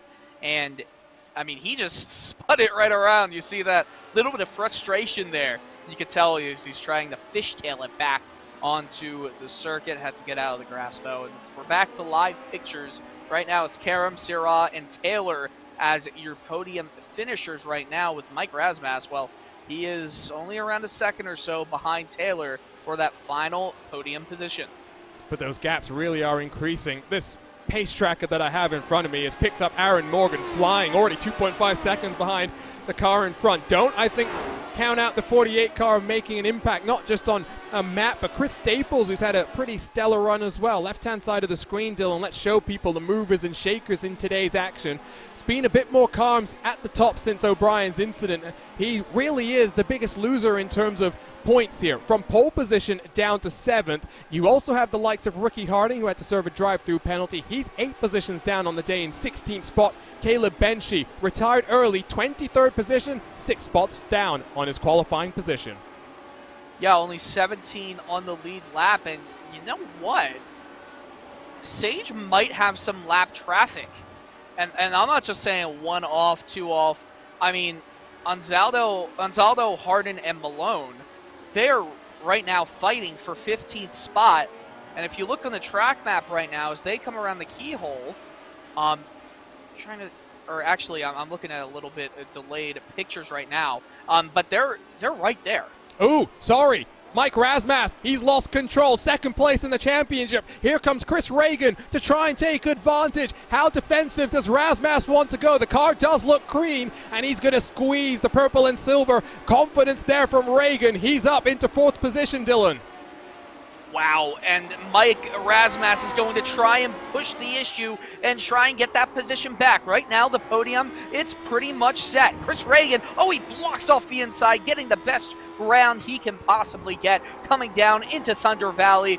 Fair play on him. He handled that very well, and Mike Razmas only lost a spot, but still has the potential to gain it right back. The bigger problem is the 8 seconds that they've lost. These guys not, or rather for Mike Razmas, no chance now of fighting with the rest of the podium, and I think it might be somewhat secure for Karam, Sirois, and Taylor. 1, 2, and 3. 7 laps to go here in mid-Ohio. Let's go and take a look at what happened to Mike Razmas there, coming out of turn number 2 at the keyhole, and it's just getting impatient onto the power, trying to keep up with the cars in front of him, Dylan, just like we saw from Chris Fowler moments ago. Yeah, that's just a little bit of excitement right there. You see the podium is right there. You're trying to get everything you possibly can. Thankfully for him, no damage. He'll have to try and get that position back. He might be able to do it here, but he's a little bit far back as they come down right around China Beach, up the hill where it's been a very dangerous spot. It's almost kind of, you're off camber where it's just such a weird track. It is such a weird track. I love it. So many ups and downs, like you pointed out at the start of this broadcast. On board with Razmas as we come underneath the bridge. That's that pedestrian bridge that lets fans get into the infield. Now into the penultimate corner, setting up for the keyhole. Razmas almost out into the grass. Interesting lines from both of them. Not as tight to the inside late in this run as we saw from Karam during qualifying. Karam, by the way, has picked up his pace. 13.054 the last time around.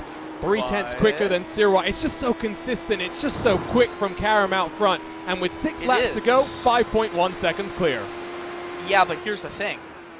We should check out Sage Karam's view right now because it's not that pretty. Oh, it's not. You got Ansaldo and Malone really duking it out on board with the driver Sage Karam here.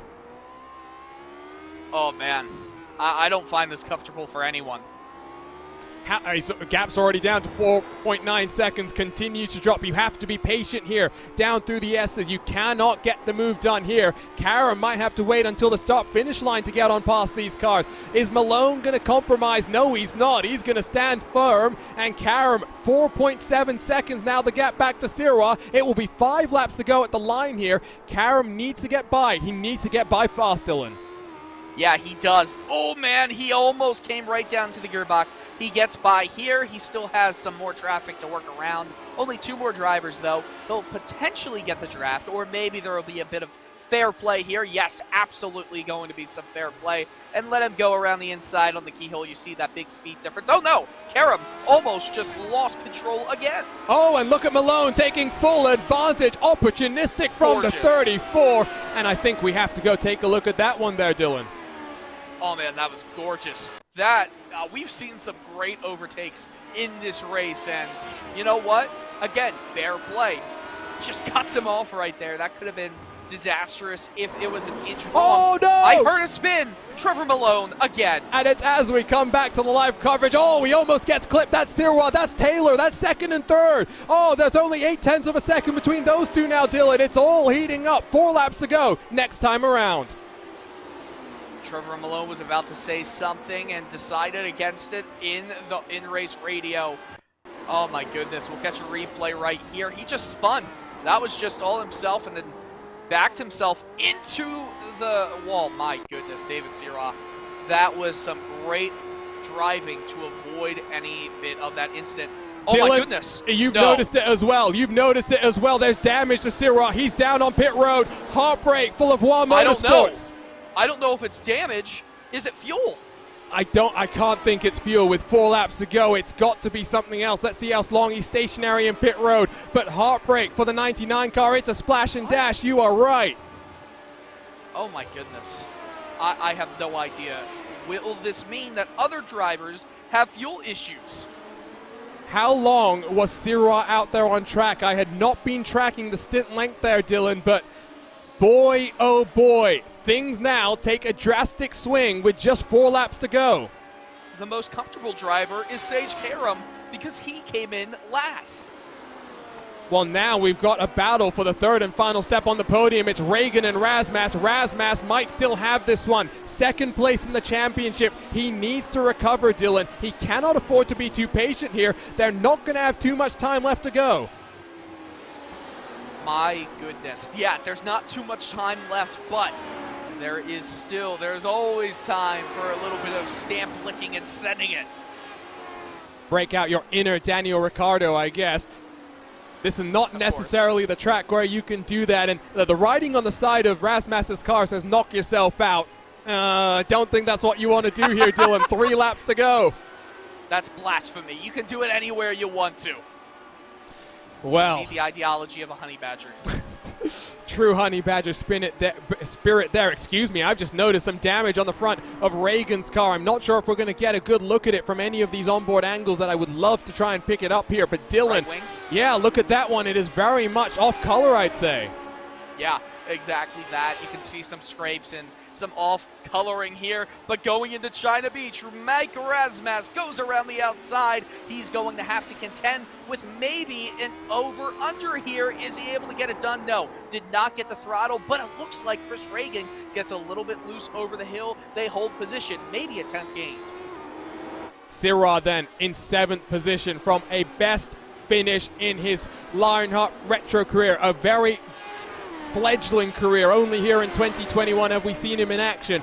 9th place is his best finish. He will not be thrilled with 7th on the day. His teammate gets passed by Aaron Morgan, who's now up into 9th and looking to try and get past Chris Staples as well. It is 2 laps to go. Sage Karam is 7.5 seconds clear of Matt Taylor. Michael O'Brien down onto pit road. Wow. I wonder.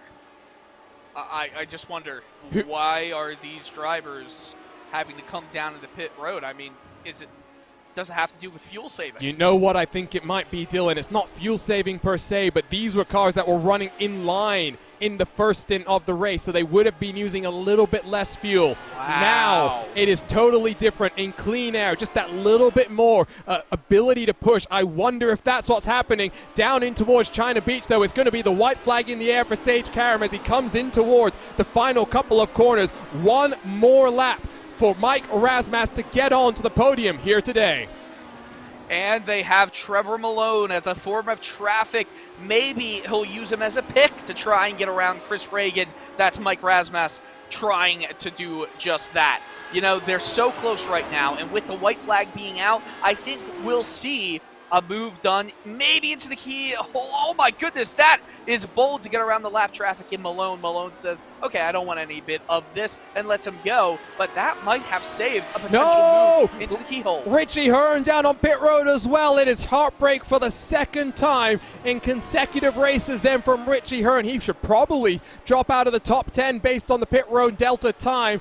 Oh, it is a shame. It is white flag in the air, though. Still a battle for 3rd position, and we'll watch them as they come down this back straightaway. But it is Sage Karam domination once more here in the Lionheart Retro Series. No pole position, no worries. Here comes the move, though. RaceSpot to the outside in the white 68 car. There's almost contact wheel to wheel. RaceSpot into 3rd. Can he get that car slowed down in time? Yes, he does. And beautifully done, just like you said, Dylan. Out front, though, here comes Sage Karam. 5 wins in 7 races. He wants a Lionheart Championship. He wants it this year. Karam wins the -273 Grand Prix of Mid-Ohio, presented by Butt Kicker. And as we head back to the Brickyard in 3 weeks' time, he will look to do what he did a couple of weeks ago and do one better, a career best at the Brickyard. Matt Taylor for 2nd, and it's Mike RaceSpot that will hold on to 3rd because, like you said, Dylan, Reagan off the road.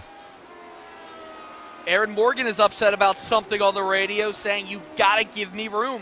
What happened there? That's with Chris Staples there for the 96 car. So, that's not what... Oh, the 96 car is off at Thunder Valley as well. Heartbreak for him. He will drop out of the top 10. Aaron Morgan will scoop an 8th position. Oh, and there's more contact then, Dylan. He almost gets another driver collected in that just when he bounced back onto the track. Oh my goodness, couldn't quite see who that was, but I mean, that's almost like sweet revenge by himself if you're Morgan. Yeah, that was a really bad pre-join onto the track. What a race, though. What a race. And it had it all. It was not necessarily wheel-to-wheel all the time, but at this rate, Dylan, 5 out of 7 victories on the season. Can anyone stop Sage Karam as he makes his way to being a Lionheart champion in 2021? Sage Karam can stop himself. Don't say stuff like that. You're trying to put the RaceSpotTV commentator's curse down on him. Well, I mean, okay, let me put this. His IndyCar team can stop him from winning the Retro Series chip. Oh, a spin right there. Love that. If that makes sense. I know what you're saying, but now he's in HyperX victory lane. He is celebrating. He won't worry about that for the time being. Fresh off a career best 7th in the Indianapolis 500. The most winning driver in Lionheart Retro Series continues his momentum. You know what? History might be on the cards. He was unable to try and make it 4 wins in a row. Look at those donuts, perfectly executed. Nope. He's been getting some practice there. Just the slightest of touches, Dylan. He's gotten away with that. Still going out there on the main straightaway. You see, I was really impressed with the donuts. I was saying, how is he not hitting the wall? And then he just slams the wall. Well, they're still going on now. I guess he had enough fuel. Engine blows. That will be the end of the celebrations here from the Mid-Ohio Sports Car Course. Let's go and take a look at our race results. Race control was quite busy during that one, so I don't think we will be seeing too many changes after 56 laps of action. Karam wins by 8.7 seconds, and Sage Karam domination, very much the story of 2021 and the Lionheart Retro Series. Matt Taylor, who had a very disappointing time last time at Phillip Island, recovers here today to second. He'll be thrilled, making inroads in his championship hunt. Mike Rasmussen third with a wonderful move in the closing stages around Chris Reagan, who'll be disappointed to not hold on to that third place finish. David Sirwa, late race misery for him as he had to come down onto pit road, does make his way back up into the top 5. First ever top 5 for him in Lionheart Retro Series competition. He will be thrilled with that outcome. Richie Hearn 6th, Michael O'Brien in 7th. So late race pit stops, not really making too much of an impact for those cars. Morgan recovers to 8th. Great drive there from a driver very strong in 2021. Matt in 9th, Alanis on the edge of the top 10, and will work through a relatively small grid here today. Alex Guyon, Chris Staples, Craig Forsyth, and Chris Fowler, the remaining 4 cars on the lead lap, with Ricky Harding, George Anzaldo, and Trevor Malone all finishing 1 lap down. Paul Jenkins in the 35 car finishes in 18th, 7 laps down. He had a few issues and did not take the checkered flag. Robert Mikes, Cody Wenzen, 19th and 20th. Lanini, Young, Benchy, Corley, and Graf, they didn't make it very far into this race. Look at that fastest lap, though, Dylan. 1:12.593. 3/10 quicker on the final lap of the race from the race winner, Sage Karam. Unbelievable. I mean, Sage Karam just likes to impress, I think, everybody watching, but I wonder how much he impresses himself with some of these performances. Well, I tell you what, we have the opportunity, I think, to go down and take talk not just with him in the HyperX victory lane, but so many more drivers in our post-race show. Those were the Carnox race results. Let's make our way over then into the HyperX post-race show, because the Lionheart Racing Series is powered by HyperX, makers of premier gaming gear like legendary ultra-comfortable cloud line of gaming headsets. Whatever you play, however you play, HyperX knows that we're all gamers. For more information on HyperX products, visit hyperxgaming.com, and don't forget to use the promo code Lionheart15, that's LIONHRT15, for 15% off all orders. And I tell you what, I think he is already ready to go, fresh off a career best 7th in the Indianapolis 500. Victory once more in the Lionheart Retro Series in 2021 for Sage Karam. Sage, you started on the outside of the front row, made your way past in through turn number 1, and controlled that 56-lap race. Yeah, it was a pretty good race. It was a tricky track, you know, the actual setup of the car and everything around this place made it pretty difficult to drive. I actually had to spin there about midway through the race, so yeah, it definitely wasn't easy. You know, I had to save some fuel, and you know, I wasn't happy with my qualifying lap. I screwed up on my first one, so only had 3 flyers, and you know, with this car it just gets faster every lap. So had to start outside row 1, got the jump, but then you know, went into fuel conservation and and went from there. And then, you know, when I figured I was good on fuel, I turned the wick up, and of course then I spun right away. So racing's a tricky thing, that's for sure. Well, and we saw that. I mean, the gap came down. Fastest lap on that final lap, though, Sage, a 1:12.593.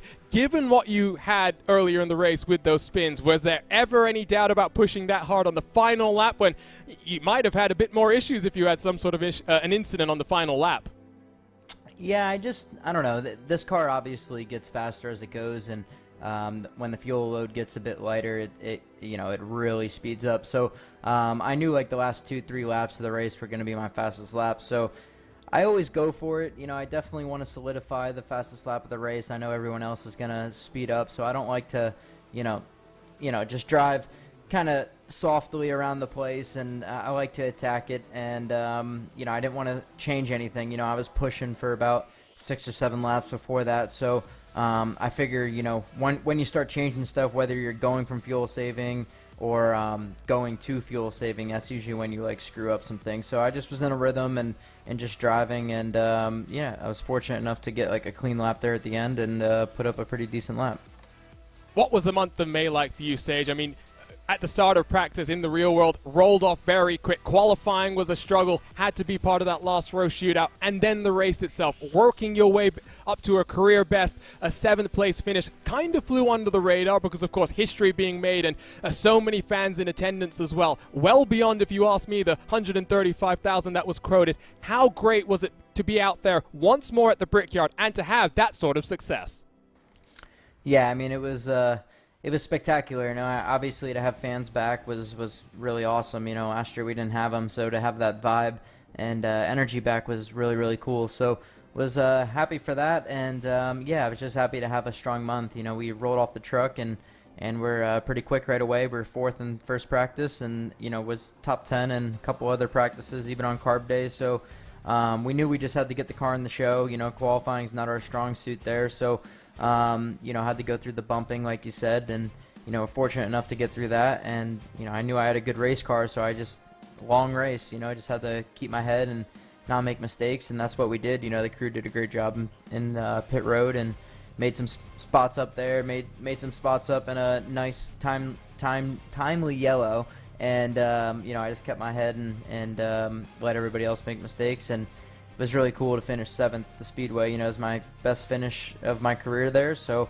I mean, I was really, really excited. It's cool that, we're a one-car team, one-off effort, and we were, really taking the fight to the big teams. And hopefully we see you back out there in the real world as well. 5 wins out of 7 so far in this season so far. It's looking good for you to become a Lionheart champion this year, Sage. Good luck for the rest of the month of June. There's some interesting IndyCar and Retro Series races coming up. We'll see you in action here on RaceSpotTV. Yep, thanks, guys. So that is Sage Karam, winner once more here in the Lionheart Retro Series, the most winning driver in competition history. Let's bring in Matt Taylor in the 8 car. He worked his way up to 2nd, and he's standing by with Dylan Coyle. Yes, we are here with Matt Taylor. Matt, that was an intense race. What was the most pivotal moment for you to get this 2nd place finish? It has to be that entire first stint. I was doing everything I could to save fuel. I was pushing the clutch in. I was going to do everything I could to try and stretch that extra lap so I wouldn't have to save in the 2nd stint. And I came out behind those 4 cars in front of me, having to give up time, and luckily there was a mistake in there which disposed of 2 of them, and then Mike made a mistake because I think he would have been able to hold me off pretty well with David pushing for another stop, and he made a mistake. I got around, and then I just tried to stay clean from there. Now, you feel like after a race from Phillip Island 3 weeks ago, it feels like it was forever ago, which it was. You come back here, you have a good run. What does that mean for your confidence the rest of the way? It's good. Stuff happens in these races, not always in your own control. So I just had to try and do what I could. And if you get wrecked from somebody else's mistake, you can be mad at it for a little bit or frustrated, but you got to get ready for the next one. I know my pace is good to finish on the podium. I don't have anything for Sage, but I will certainly take second to his driving. That was incredible, saving that fuel with that pace. Well, it was pretty exciting seeing all the fighting going on. What was your view of some of the elbows out moments that were happening within the top 4 or 5? You know, after that pit stop, they were packed so tightly together. Michael he couldn't make that 28 laps, so he was on ultra fuel save. So you kind of had 2 guys up front that weren't going to make it to the end with 2 guys behind them that could. And I just kind of held back a little bit to let them sort it out. And luckily I was able to avoid that incident in the middle there. And once there was some separation, I was able to go to work and try to push and put some pressure on. Well, Matt, a fantastic result for you. Anyone you'd like to thank for it? I just thank Lionheart for putting this stuff on. It's a great league. And this car is so much fun to drive. Doesn't matter what track we run at. The series is fantastic. Awesome. Well, thank you so much, Matt. Congratulations once again. Thank you, guys. Well, Matt Taylor, always an interesting one to talk to. He's got a lot of good insight. And obviously, when we do have some more drivers to talk to, it comes to Mike Rasmus, one of the other competitors in this championship battle, Arjuna. Second place in the championship coming into this one. He had to fight for that third place finish. He's now standing by with Dylan Coyle. Yes, we are with Mike Rasmus. And Mike, you've moved into, well, you haven't moved, you're staying in second place, but the gap has extended a little bit from Sage Karam to yourself. Only 28 points, though. You think you have what it takes to compete with him for the rest of the season? Well, he's always in a league of his own, so you know, I always feel like I'm racing with pretty much everyone else in the field. So if I can stay in the top 3 or 5 for this season, I'll be pretty happy about that. Yeah, Sage just, you know, drives away from us every race, so I can never really compare myself to him. How are the nerves for the majority of that race? Because it felt like you guys could never get yourselves separated from each other. Oh man, yeah, I think we were all white knuckling it.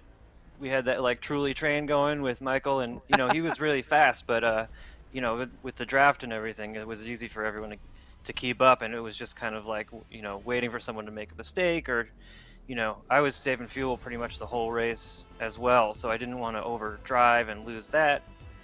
So yeah, it was really intense and it was really fun. I mean, everyone's really fast, and you know.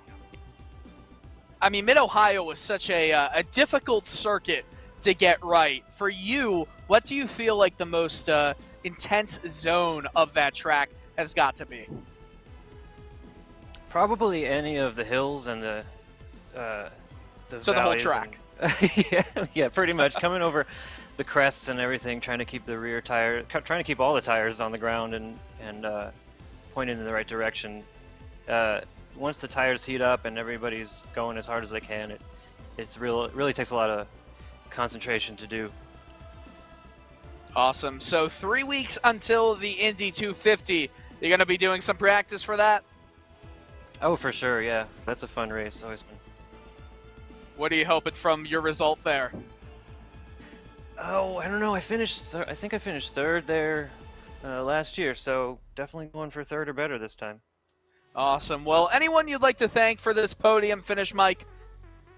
Yeah, just everyone at Lionheart, George and Minus 273, Mark Cohn, Graphics Esports, and you guys for always putting on such a great broadcast.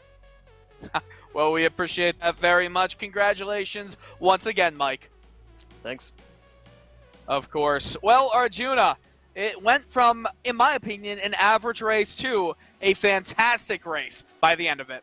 Oh, it was hectic at the very end, and I can't wait till 3 weeks from today when we go to the Brickyard and for the Indy 250. 3 wide, 4 wide finishes, they are the norm. And after that, we'll actually head back to the road courses, Dylan. Sonoma, wine country. I don't think too many drivers will be partaking in the wine before the race. I'm sure plenty of it afterwards, though. Well, at least you'd hope that, even if it's the virtual world. But you know what? It's going to be exciting. Sonoma is one of those tracks that you never exactly know what you're going to get. So many great battles in IndyCar's season finales over the years. So excited to see what they do there. But, I mean, the big one, the Indy 250. I cannot wait for that. We have to really wait 3 weeks, Arjuna. We do. It's going to be a long wait here in the month of June. And in fact, you look throughout the schedule, basically only 2 races per month throughout the rest of 2021. 18 races from March to December on the road to Auto Club and to crown a Lionheart Retro Series champion. Defending champion Ryan Otis has made his way to the Lionheart IndyCar Series. He'll be making some more guest appearances, I'm sure, at some of the road courses, but not a championship defense. Time to wrap up then here live on RaceSpotTV. Before we go, let's thank the partners of the Lionheart Racing Series. The SimExperience AccuForce Pro V2 is the professional simulation racing steering system. The key to its incredible realism is the groundbreaking direct drive motor control system, providing a driving experience that's second only to the real thing. For more information on the entire SimExperience ecosystem, visit simexperience.com. The Lionheart Racing Series is powered by HyperX, makers of premier gaming gear like the legendary ultra-comfortable Cloud line of gaming headsets. Whatever you play, however you play, HyperX knows that we're all gamers. For more information on HyperX products, visit hyperxgaming.com, and don't forget to use the promo code Lionheart15, that's LIONHRT15, for 15% off all orders. For sim racers, the Butt Kicker Gamer 2 or Simulation Kit has the missing driver-to-car connection, bringing more realism to your sessions. By accurately responding to in-game audio, you can feel the track like never before, providing increased vehicle handling and faster lap times. Are you ready for the most immersive experience in sim racing? Well, for more information, visit thebuttkicker.com, and don't forget to use the promo code LION2021 for 20% off all orders. Minus 273 is the premier name in karting gloves. Their industry-leading gloves are super lightweight and durable, made of a breathable poly spandex. Whether you're a kart or a sim racer, Minus 273 gives you the control to reach victory lane. For more information on Minus 273's full line of gloves and apparel, visit minus273.biz, and don't forget to use the promo code Minus273LHRS15 for 15% off all orders. Looking for entertaining sim racing content? Look no further than the DMLC Racing channel. Follow former Lionheart Retro Series Driver of the Year Mark Cohn's racing escapades as he battles for wins and avoids wrecks with cat-like reflexes, all while providing commentary sure to make you laugh, cry, or both. Follow along by subscribing to the DMLC Racing channel on YouTube and like his Facebook page at the DMLC Racing channel. To learn more about the Lionheart Racing Series and all 3 competitions that it runs, and the names up on your screen, visit LionheartRacingSeries.com. You can also join the series Discord to stay up to date with the latest day-to-day activity in the virtual paddock.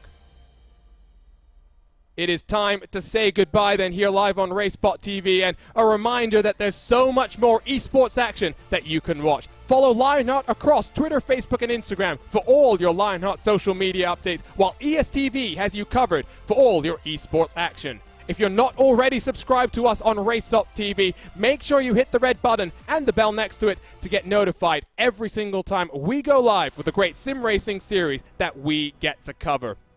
We will be off for a couple of weeks' time in the Lionheart Retro Series. Next week is actually an off week for the Lionheart competition in entirety. However, live on Tuesday night, you can join us for the Thumbs Up Cancer Down 250, a charity race that will break out these Lotus 79s on the fearsome Daytona Oval. Super Speedway racing at its finest, all for charity. Until then, and until June 24th for the Indy 250 and the second Triple Crown event of the season, for Dylan Coyle, for RaceSpotTV, for myself, Arjuna Kankipati, thank you for tuning in to this race, and we'll see you in 3 weeks for crazy action from the Brickyard.